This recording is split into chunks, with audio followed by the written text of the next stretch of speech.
বারোভূতের মেলার সাথে আশা করি তোমরা সবাই কম বেশি পরিচিত। এই বারোভূতের মেলাটা কিন্তু বারোভূতের মাঠেই হয়।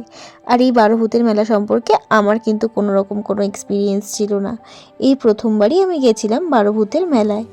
আর এটাতে আসলে আমার যাওয়ার কারণ আমার বন্ধু মধুবর্ণী কিন্তু ফার্স্ট টাইম আমাকে বলল যে বারোভূতের মেলায় যাবি, আর তাই জন্যই একটা ছোট করে প্ল্যান করে চলে এলাম বারোভূতের মেলায়। আর এই মেলাটা চলছিল 15 জানুয়ারি থেকে এক সপ্তাহ পর্যন্ত।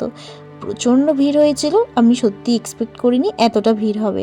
আর এই মেলাটা কিন্তু প্রতি বছরই বসে, তাই তোমরা আশা করি সকলেই কম বেশি মেলাটার সাথে পরিচিত এবং কম বেশি তোমরা সকলে এসছো।